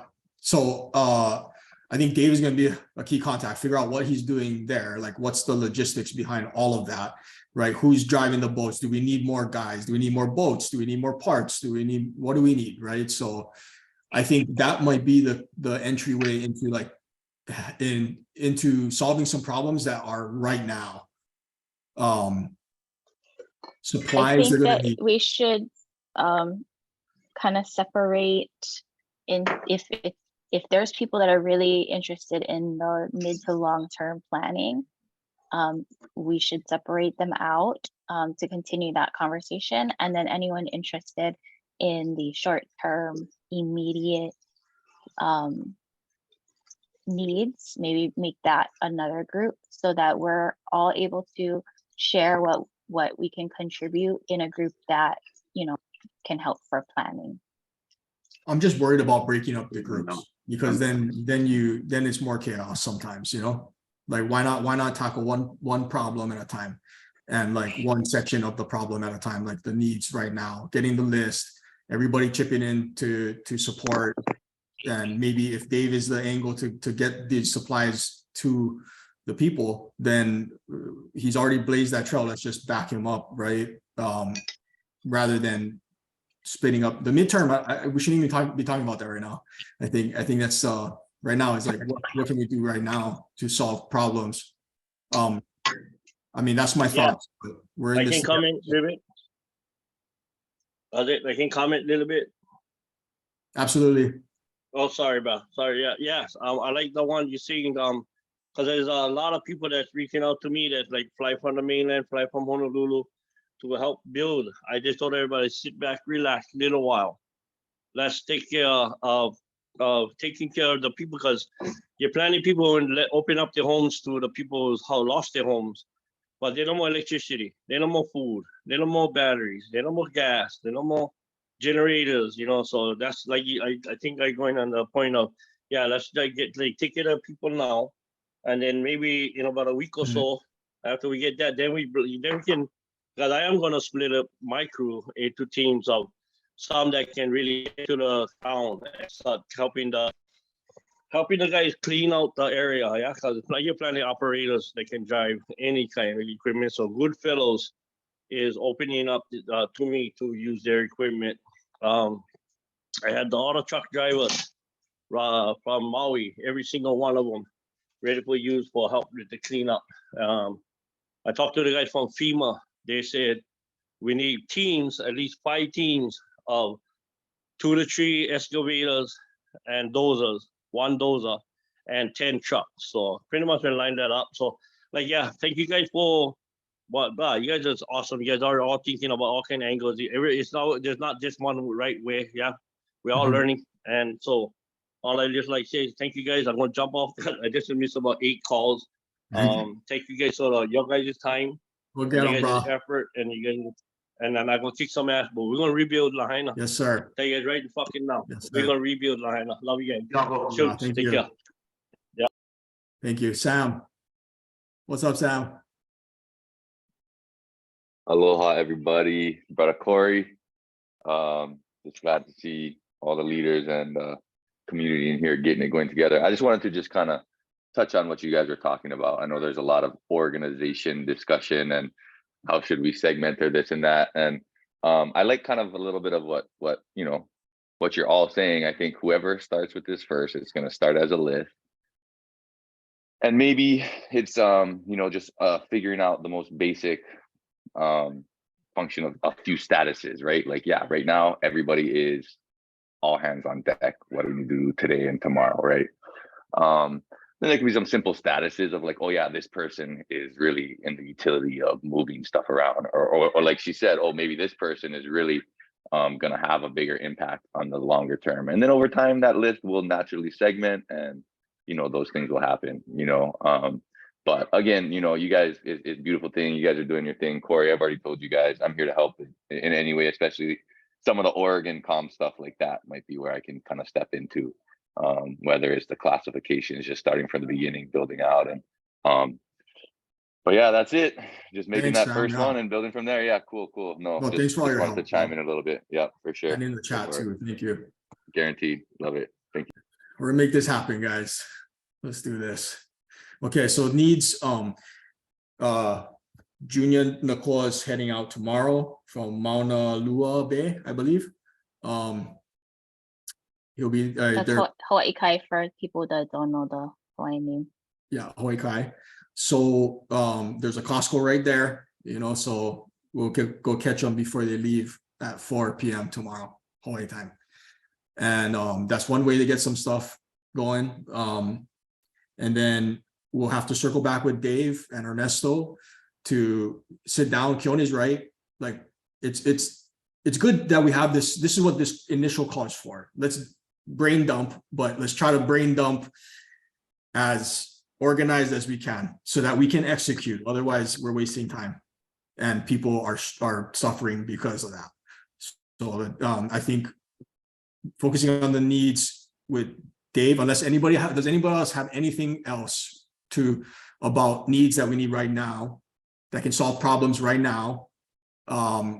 Any ideas before we perhaps call it for the day or talk about other stuff? Because definitely at these shelters, they do need overnight staff. There has been very limited people to monitor the safety of the people sleeping there. So if you do know anybody on Maui that can volunteer at nighttime, especially I think tonight they only had 2 people sign up at War Memorial, but I have a direct contact there. But as far as Maui High and the other shelters, I don't have contact there as well, but I think that's an immediate need too, if you know somebody.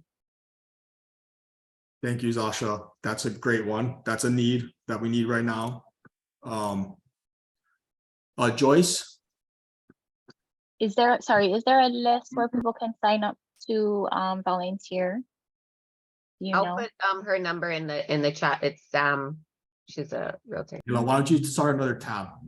There is a tab, I think, for shelter and housing resources.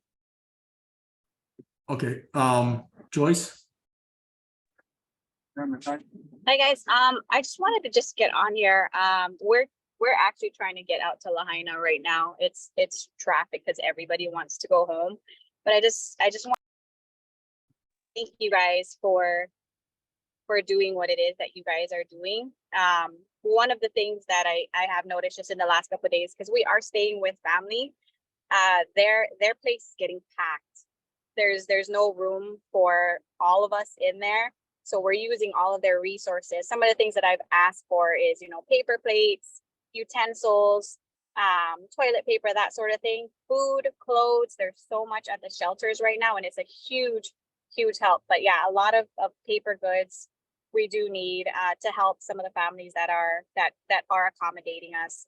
I haven't seen a list of housings yet, so maybe if that list does get distributed, that would be great. We have 6 families that need a place to stay, and that would be great. So everybody's just trying to get home. You guys are doing such a great thing, and I appreciate everything that you guys are doing. Thank you, Joyce. So that's a great point.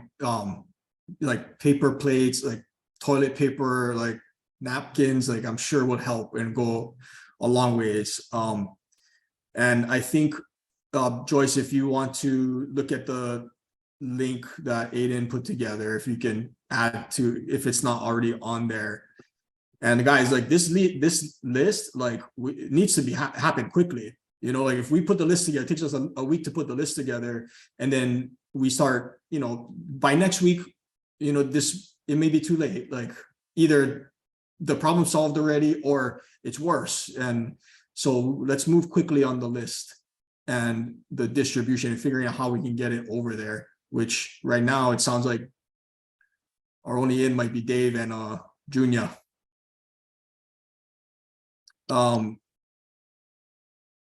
Jen, are you still there?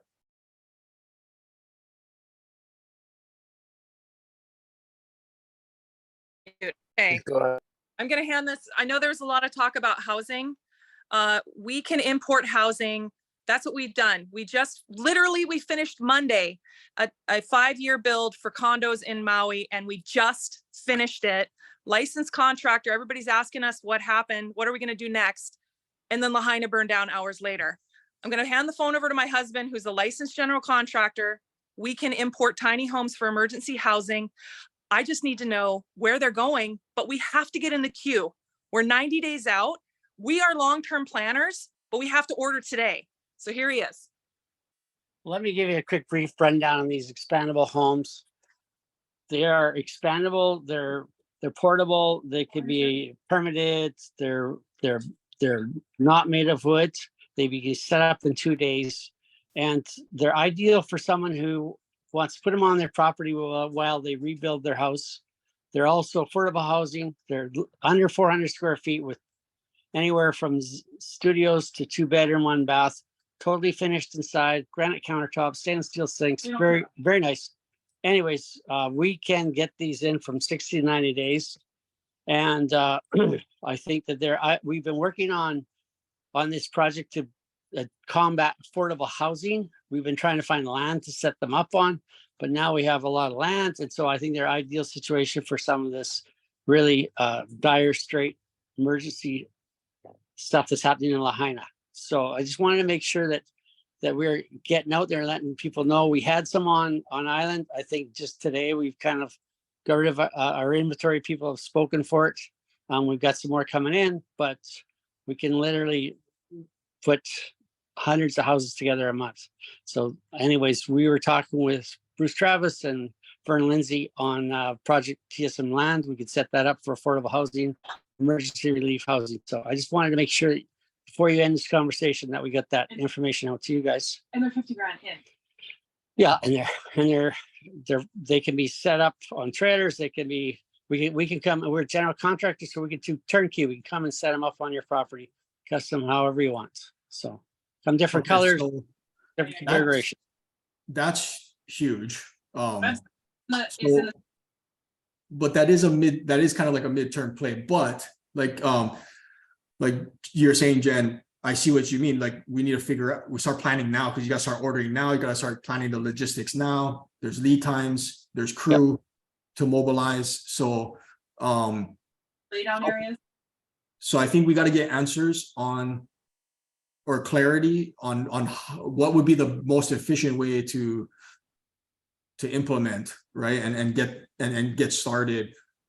Funding, So we gotta talk about funding as well for that. So I think the most necessary thing right now is to focus on how they want us, how they would want us to execute on a plan like that, to start building these homes for, even if we were able to raise the money or to build these houses, like how would we got to go around the red tape, because that's a midterm play. No, we're way ahead of you. We've been working on this for 2 years. Like I said, land's a big issue. ALR land is not allowed, but they're changing the zoning. They're working on zoning changes right now. We need higher density with smaller land because land's a big cost. But we've been working with all the counselors. Most of the counselors have been to our project. They've seen the houses. They're on board. Everybody loves them. Just want to make sure that this information gets out, because we haven't been marketing them very much because we've been busy.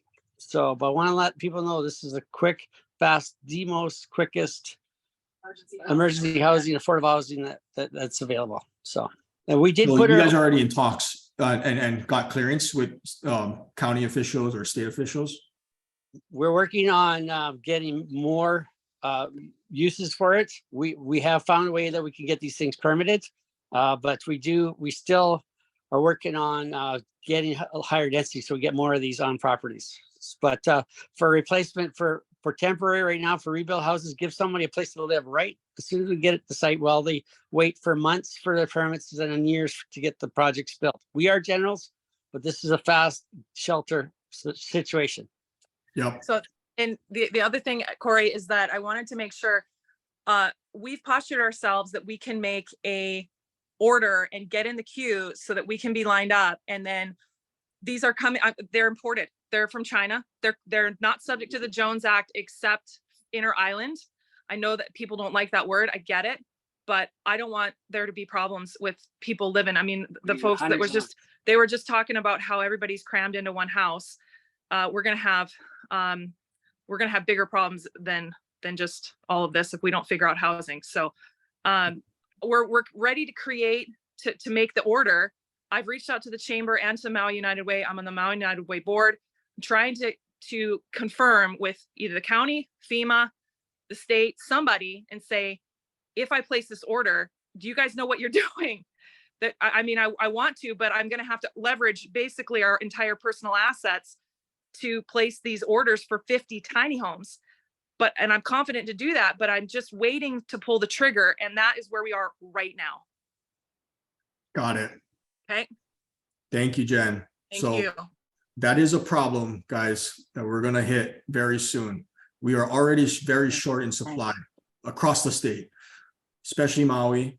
Now there's now there's so many people displaced. We kind of had a flip going.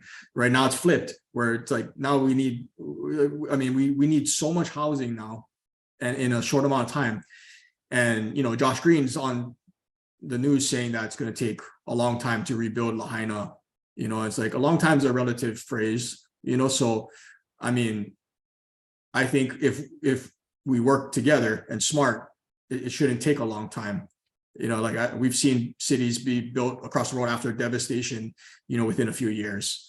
So I think we have to, one, be in close communication, like Ernesto was saying too, and everybody else, with people that are of power and leadership in our state, and try to work together with them and stay in the know. So thank you, Jen. That is definitely something that we're gonna have to figure out soon, because housing is gonna be a big problem. The big problem right now too is the temporary housing, like Ernesto was talking about. So if anybody has any ideas on that too, like, let's put it down. And over the weekend, I think me and our team, and hopefully you guys too, will kind of go over all the information again, watch this recording back, take notes, contact the people that we might have missed something that they said, and then hopefully by next week's call too, we'll have some problems solved, and we'll also have updates and marching orders for the next week, and we chip away at this thing. Does anybody else have anything that it's urgent right now that that the people of Lahaina need right now?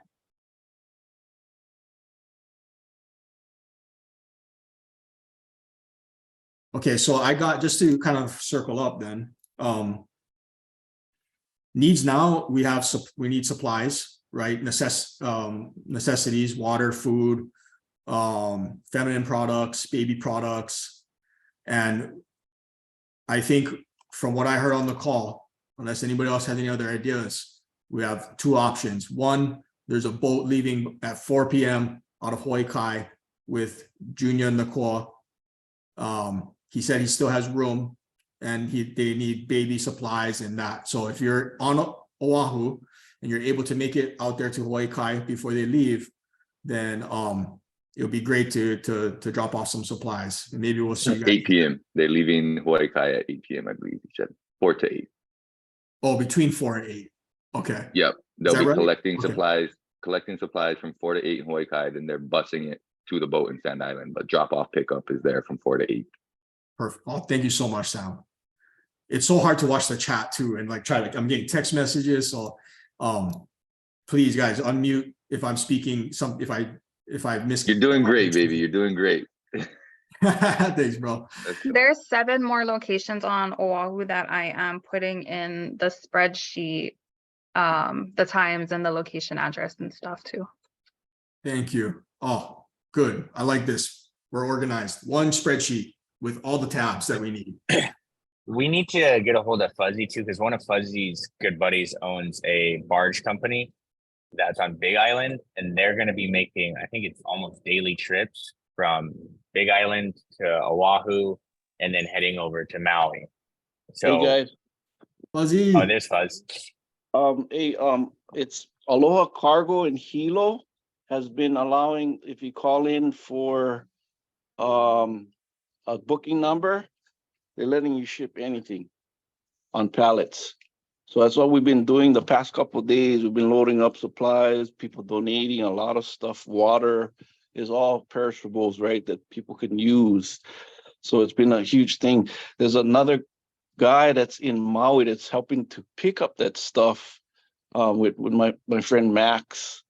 So yeah, if you guys can reach out to me on that part, like on Maui, but I'm just trying to get over there as well to like maybe, volunteer, and help, like, so.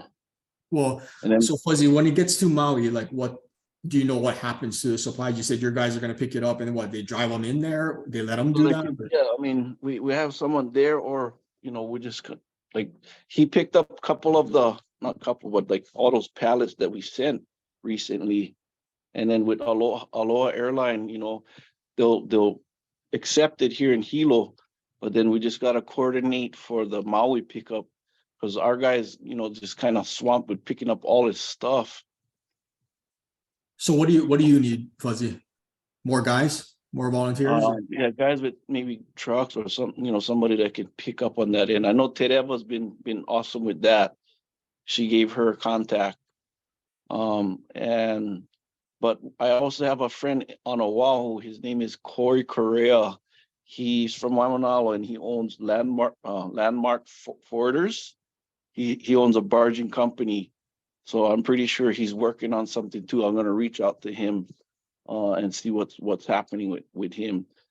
Young Brothers is helping. Matson, I think, is helping. So there's a lot of people that's helping. I think there's something, a boat or a ship, you know, going out on Monday. And I'll find out more information and text it to you guys. Okay, thank you, Fuzzy. Yeah, anything you guys need, drop it in the needs list. Let's keep it organized though. Leila, or whoever started that list, Aiden maybe, do you know the permissions? Like, should we allow permissions for everybody? Everybody's adults, right? We can be responsible. Open to everyone. Shouldn't have Thank you, Leila. it's labeled pretty clearly what each list is for. If it doesn't fit into the tab, please feel free to start a new one, and then I can facilitate, you know, if we need to clean it up later, I can take care of that. Okay, thank you. Just want to say thank you to John Kim. Thank you, John, for dropping that in the chat for in Vegas. I know we have a lot of people in Vegas, friends that want to help as well. We have teams in Vegas. So he's saying that wait, what is that? Lava, there is a collection here. Ninth Island Lava in Vegas is a collection here. Okay, gotcha. Ninth Island Lava. And so the owner is from Lahaina. Yeah, John. So if anybody's willing to drop off over there, then sounds like that's a place that they're collecting. Hey, Corey. Do you know him well, John? Because if you do, can you ask him like what is what's the logistics behind what he's doing? Is it actually making it into Lahaina? And if so, how? Because we want to know. Yeah, I'm about to give him a call and see how he's getting his resources out there. Okay, perfect. How, guys, how are we gonna get answers a little bit quicker to each other without it being chaos? Any ideas?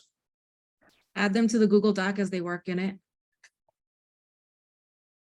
That's Do you guys have a group text platform that you guys prefer, like WhatsApp or? Yeah, Slack? WhatsApp. WhatsApp or Slack. Slack is organized. You can have channels for different groups. I'm gonna be honest, like I'm the worst on text and stuff. What? I like Slack. Oscar got his hand up. Slack can help keep everybody organized. You can have a general, and then Zasha, we use it all the time. You can have different channels. Okay. Corey. I mean, that's up to you guys. Corey, can you hear me? Yeah, but let's Court, hold on one second, Court. I'll throw it back to you. Send it to Oscar. Oscar. Hey, Corey. Aloha. Aloha. Hey, so I'm just sitting here trying to figure things out on how we can participate, right? Because we're in California.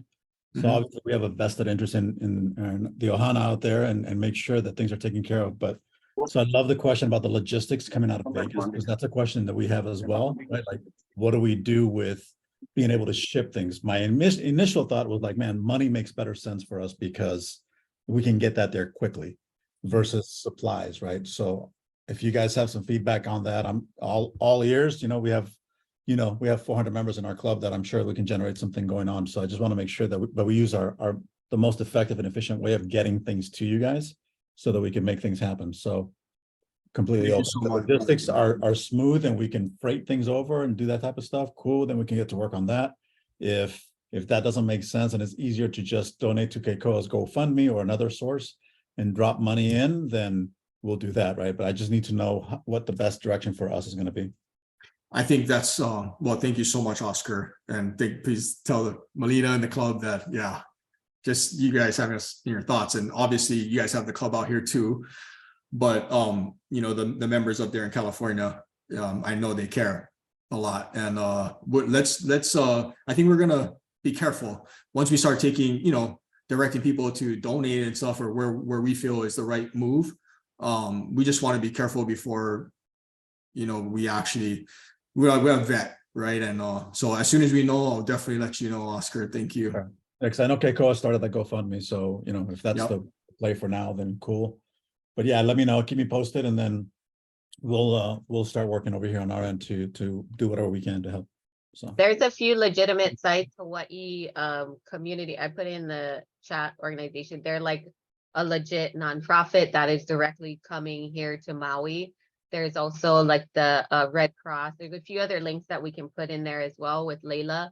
But I think money would be, if you're in California, would be best now, because even now too, they are having issues with just organizing things at the site. All these things and items are coming in, but Tay's been there. Timana, Tay's been there. I've been to the shelters, and there's just not enough help to even organize all this stuff.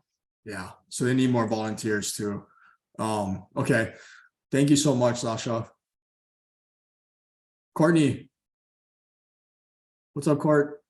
Hey, Corey. Yeah, no, I just wanted to point out that I know people are wondering if there's anybody to receive items and deliver it to the Lahaina area. So I do have family members that live in Paakaloa Village.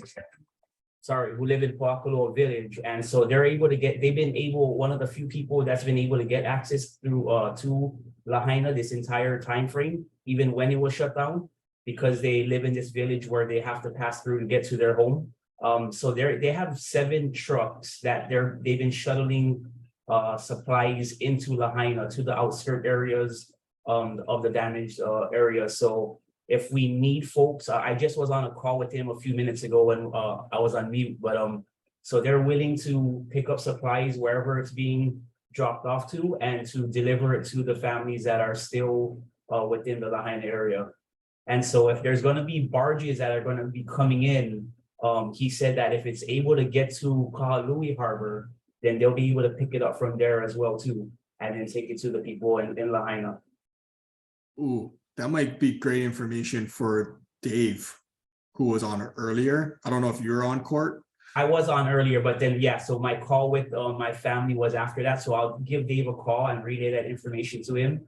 And then just so everybody else knows out there that if you guys are going to be delivering or will be sending supplies, then I do have family members that have 7 trucks that can help assist with getting that supplies over to the people of Lahaina. Oh, awesome. Thank you, Court. You're welcome. All right, guys, we got some momentum. Anything else for needs that you think the people need right now? And maybe we can cut it there. That way we can focus on what's necessary right now. Sounds like it's getting supplies, trying to get volunteers who are on the ground there. It sounds like flying there, unless you're gonna get some work done, is not necessary, right? If anything, it's making things worse. So if you're gonna go, make sure you go and provide value. Anything else? Does anybody have any other ideas, or are we pretty clear on, I think, some of our deliverables before next week? Good to go? All right, I just want to say, I'm so, I don't know what the word is. I guess proud is the only word I can think of, but that all, just taking a day to call our friends and our colleagues, and everybody shows up, not just shows up, but shows up, with valuable information, resources, and it's all for a great cause. I mean, this is our home for many of us, and Lahaina is it's gone, it's tragedy. But I think, us coming together, it's all going to work on then. Wherever there's a tragedy, there's usually some growth, and lessons. So thank you guys so much for jumping on the call. We will be communicating and putting a chat together. Sounds like it's going to be on Slack. And then we'll have updates on next week, Friday's call, and for accountability, and then marching orders for the next week, and we'll keep chipping away. Thank you guys, truly, for everything. And Zasha, thank you, T, everybody. I hope you guys have a great weekend, and happy Aloha Friday, and we'll see you guys next week and in the chat. Hello, everybody. Thank you, everyone. Yes, Mahalo. mahalo, guys. Thank you, everyone, for Oscar, everything. I just put a link to Civil Beat. They're the newspaper in Oahu. They had a really good, what's their Instagram post, but they had a really good post about where you can legitimately donate cash, and then also to the Maui Food Bank. Okay, got it. I see it. I just pulled it up. Yeah. Awesome. Thank you, Sasha. I appreciate it. Be safe out there. Love you guys. Take care. Thank you, everyone. Hey, thanks, Alex, Corey. Thank you, guys.